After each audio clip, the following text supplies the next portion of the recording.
صرف فائدہ پہنچانے کے لیے آئے ہیں، نقصان پہنچانے کے لیے نہیں آئے ہیں۔ چاہے وہ کوئی ہندو بھائی ہو، دلت بھائی ہو، عیسائی ہو، کرسچن ہو، سب کو بہترین انسان بنانے کی ذمہ داری اللہ رب العالمین نے آپ پر ڈالی۔ اس لیے قرآن مقدس کی آیت ہے جو چیز لوگوں کے لیے فائدے مند ہوتی ہے، انسانوں کے لیے فائدے مند ہوتی ہے، اللہ رب العالمین اس کی عمر لمبی کر دیتا ہے۔ تو یہ آپ کو طے کرنا ہے کہ کنتم خیر امۃ اخرجت للناس تأمرون بالمعروف وتنهون عن المنکر، کہ آپ بھلائی کا حکم دینے کے لیے آئے ہو تو یہ تبھی ہوگا کہ جب آپ کے کردار میں بھلائی نظر آئے گی، کیونکہ اب وہ زمانہ چلا گیا کہ مولوی آئے اور تقریر کر دیں اور کوئی ان کو سن لے۔ اب زمانہ وہ آ گیا ہے کہ بچے، اساتذہ آج کہتے ہیں کہ ان بچوں کو پڑھانا بہت زیادہ پہلے سے مشکل ہو گیا، کیونکہ یہ بچے گوگل کی دنیا میں جی رہے ہیں، یہ بچے ٹیکنالوجی کی دنیا میں جی رہے ہیں، یہ بچے آپ 30 سال 40 سال 50 سال آگے دیکھ رہے ہیں اور یہ سمجھ رہے ہیں کہ جو ٹیچر ان کو پڑھا رہے ہیں وہ صحیح ہے یا غلط۔ اللہ رب العالمین ٹیکنالوجی کے زمانے میں تمیز پیدا کر دی، اس لیے بچوں کو بھی ڈیل کرنا آسان نہیں ہے، اساتذہ کے اوپر بھی دوہری ذمہ داری ہے۔ تو بچوں، آپ کو ایک بہترین انسان بنتے ہوئے نظر آنا پڑے گا، اور یہ تبھی ہوگا جب آپ کا کوئی مذہبی گائیڈ ہو، ایک ایسا انسان آپ کو ملے جس کی صحبت میں اللہ رب العالمین کی یاد آئے۔ ایسے لوگ جن کے سامنے جب بیٹھو تو اللہ رب العالمین کا منظر ظاہر ہو، یہ سمجھ میں آئے کہ آپ ان کی صحبت میں بیٹھے ہوئے ہو، اپنے اندر کا جو باطن ہے، جو آپ کی برائیاں ہیں، وہ آپ کو کچوکے لگا رہی ہو کہ ہم نے کتنا گناہ کر لیا، اللہ والوں کی صحبت میں بیٹھنے کے لائق نہیں تھے، پھر بھی اللہ والوں نے ہم کو قبول کیا، ہمارے نکھارنے کی ذمہ داری انہوں نے قبول کی۔ اور یہ وہ اللہ والے کی وہ لوگ ہیں جو نبی اکرم صلی اللہ علیہ وسلم کی اس آیت کا مظہر ہے، اس حدیث کا مظہر ہے جس میں پیارے آقا نے فرمایا تھا کہ میں لوگوں کو جنت سے قریب کرنے کے لیے آیا ہوں اور جہنم سے دور کرنے کے لیے آیا ہوں۔ لیکن آج معاملہ الٹا ہو گیا، اس الٹے پر میں نہیں جاؤں گا، لیکن اس سیدھے سیدھے میں بات کرنا چاہتا ہوں۔ آج آپ دیکھ لیجئے کہ ہم مسلکوں میں بٹ گئے، فرقوں میں بٹ گئے، ان مسلکوں میں میں نہیں جانا چاہتا ہوں، ان فرقوں میں بھی میں نہیں جانا چاہتا ہوں، لیکن بچوں یہ ہماری ذمہ داری ہے کہ ہم ایسے لوگوں کی صحبت میں بیٹھیں، ایسے لوگوں کی صحبت اختیار کریں، ایسے لوگوں کی سرپرستی قبول کریں جن کو دیکھ کر کے ہماری آنکھیں نم ہو جائیں، ہمارے دلوں میں رقت طاری ہو جائے، اور اللہ رب العالمین کی وہ آیت انما المؤمنون اذا ذکر اللہ وجلت قلوبهم واذا تليت عليهم آیاته زادتهم ایمانا۔ یہ صرف قرآن سے حاصل نہیں ہوگا، جو لوگ قرآن میں جی رہے ہیں، جن لوگوں نے قرآن میں جیا ہے اور جینے کا طریقہ اللہ رب العالمین سے سیکھا ہے، ان کی صحبت میں جب آپ جاؤ گے تو اس آیت کا ہمیں کی مفہوم اور معنی سمجھ میں آئے گا۔ جامعہ عربیہ سے سلامہ سے میں بلا مبالغہ یہ کہنا چاہتا ہوں کہ میں سلفی درسگاہ کا پروڈکٹ ہوں۔ جامعہ ملیہ اسلامیہ سے میں نے بہت کچھ سیکھا ہے، ماسٹریٹ اور ڈاکٹریٹ کی ڈگری لی ہے، اس کے باوجود جے اور بے سے بھی سیکھنے کا موقع ملا ہے۔ ایک سلفی درسگاہ کا پڑھا لکھا بچہ اگر ایک صوفی درسگاہ میں جا کر کے ان کی صحبت قبول کرتا ہے تو حقیقی معنوں میں یہ بلا مبالغہ کہہ سکتا ہوں کہ یہ صوفیاء کرام اللہ رب العالمین کی زمین پر بھلائی دینے کے لیے آئے ہوئے ہیں اور خیر کے وارث ہیں،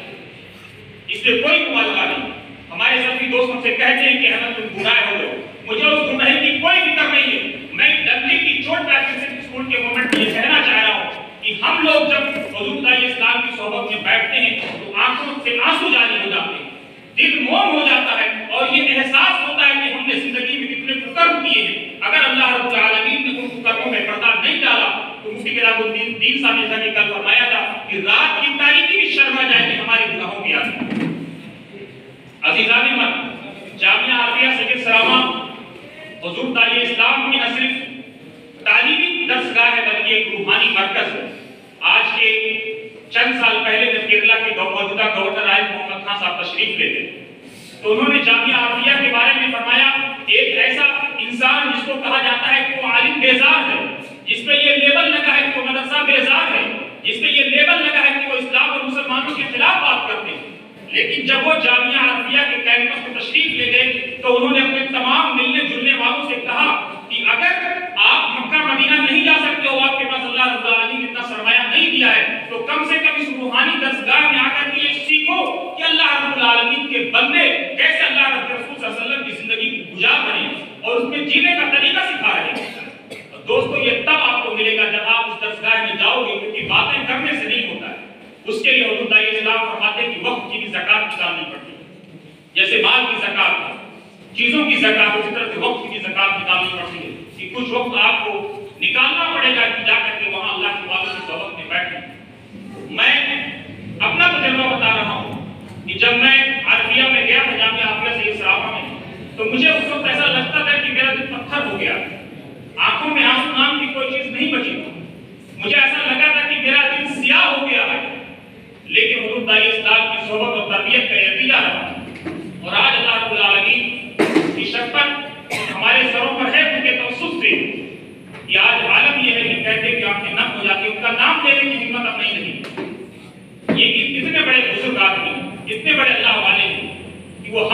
جنت کی طرف بلا رہے ہیں اور افسوس یہ ہے کہ ہم لوگوں کو جہنم کی طرف لے جاتے ہیں. وہ کہتے ہیں کہ بیٹا یہ یاد رکھو کہ کسی بھی انسان کے اندر رائی کے دانے کے برابر بھی اگر ایمان ہے تو اس کو اپنی صف میں کھینچ کر کے لے کر کے آؤ بجائے اس کی دھتکار دو. دنیا میں بچوں پاسنگ مارک ہوتا ہے, اسلام فرماتے ہیں کہ 33% ہے. اگر 33% نمبر آپ نے حاصل کر لیا تو آپ پاس ہیں. لیکن اللہ رب العالمین کی یہاں پاسنگ مارک کیا ہے آپ اس سوچو. مثقال حبۃ من خردل, رائی کے دانے کے برابر یا اس کے ذرے سے بھی کم یا مائکروسکوپ سے آپ دیکھ سکتے ہو, اگر وہاں ادنا سا بھی ایمان نظر آئے گا تو اللہ رب العالمین کے آپ پاس ہو جاؤ. تو آپ بتاؤ کہ ہم ایک دوسرے کو کافر کھیلنے کے لیے آئے ہیں, ایک دوسرے کو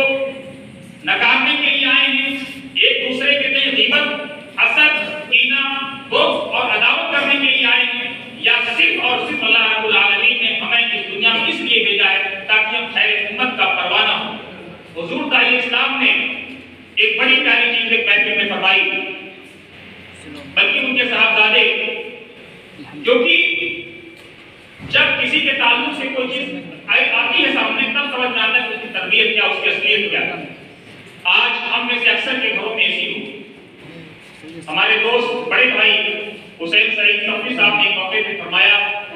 کہ حضور داعی اسلام نے اپنے گھر میں اس وقت تک کولر اور فریز کی انٹری بند کر دی تھی جب تک کہ مدرسے کے بچوں کے لیے کولر اور فریز کا انتظام نہیں ہو گیا. آپ سوچیں کہ ایک ایسا انسان نبی نے جو کہا, جو کر کے دکھایا, آج اس دنیا میں وہ پریکٹیکلی جی رہے ہیں 1400 سال کے بعد جبکہ ہم گناہوں سے بھری ہوئی دنیا میں جی رہے ہیں. اسلام اور مسلمانوں کے خلاف سازش ہو رہی ہے, ہمارا شکوہ ہے, لیکن اس سازش میں کہیں نہ کہیں ہم شریک ہیں اور ان سازشوں کو ہم بڑھاوا دے رہے ہیں. اس کو ہمیں بھی سمجھنا ہوگا. ہم رسپانسبلٹی اون کرنے کی پوزیشن میں جب تک نہیں آئیں گے, جب تک ڈس اون کریں گے, ڈس کریڈٹ کریں گے, تب تک یہ نقصان اٹھاتے رہیں گے. جب ہم کو یہ احساس ہوگا کہ غلطیاں ہم سے ہو رہی ہیں, کہاں ہیں آج اس غلطیوں کو ہم نشاندہی کریں, اس دن ہم جینا سیکھ جائیں گے, اس دن ہم زندگی گزارنا سیکھ جائیں گے. حضور داعی اسلام کے تعلق سے حسین بھائی نے ایک اور اچھی بات فرمائی کہ حضور نے اپنے گھر میں اس وقت تک ایسی کی اجازت نہیں دی جب تک مدرسے میں آنے والے مہمان ضیوف کرام کے لیے کچھ کمروں میں اسی کا انتظام نہ ہو گیا. ایسے کتنے لوگ ہیں ہاتھ اٹھا کر کے بتائیں جو اتنی بڑی قربانی دینے کی جرات اور ہمت رکھتے ہیں. دوستو یہ کہنا بہت آسان کام ہے. میں یہ باتیں وہ یہ کہہ رہا ہوں جو میں قیامت کے دن کعبے کے رب کے سامنے اپنی آنکھوں سے, اپنی زبان سے, اپنے کان سے نہ کسی کو کہہ سکتا ہوں, دیکھ سکتا ہوں, بلکہ سن سکتا ہوں. کوئی ایسی جھوٹی بات نہیں کہہ رہا ہوں جس سے میں اللہ رب العالمین یہاں رسوا ہوں یا شرمندہ ہوں. یہ وہ بات ہے جو میں کہہ رہا ہوں جس کو میں اپنے رب کے سامنے کہنے کی ہمت رکھتا ہوں انشاءاللہ. عزیزان من, جامعہ عدلیہ سید سرما ایک ایسا ادارہ ہے جو English, Urdu, Hindi, math, science کا ایک عظیم مرکز ہے. وہاں میڈیکل سینٹر شاہی پروڈکٹ کی شکل میں ایک ایسی چیز موجود ہے جس پہ دنیا کے لوگ رشک کرتے ہیں. ہمارا دوست, ہمارا متر ایک آخری بات کہہ کر کے میں ختم کروں گا, شاید وقت ہو رہا ہے زیادہ کیونکہ مجھے 10 منٹ کا وقت دیا گیا ہے. سوربھ شکلا جو ٹی وی کے بہت سینئر کرسپونڈنٹ ہیں, جب جامعہ عدلیہ میں آئے ہم نے دعوت دی تو انہوں نے کہا کہ احمد بھائی ہم نے بہت مسلمان دیکھے تھے, بہت انسان دیکھے تھے اس سرزمین پہ, لیکن میاں حضور جیسے لوگ اور ان کے بچوں جیسے بچے ہم نے نہیں دیکھے. یہ ایک پنڈت پترکار جس کا نام سوربھ شکلا ہے, جس کو دنیا فالو کرتی ہے اور بہت سے لوگوں کے لیے یہاں وہ آئیکن بھی ہوں گے, رول ماڈل بھی ہوں گے. انہوں نے کہا کہ ہم کو روٹی کے لقمے توڑنے مشکل ہو گئے تھے کہ حضور کے بچے توڑ توڑ کے ہم کو کھلا رہے. کیا ہم نے اپنے بچوں کی ایسی تربیت کی ہے؟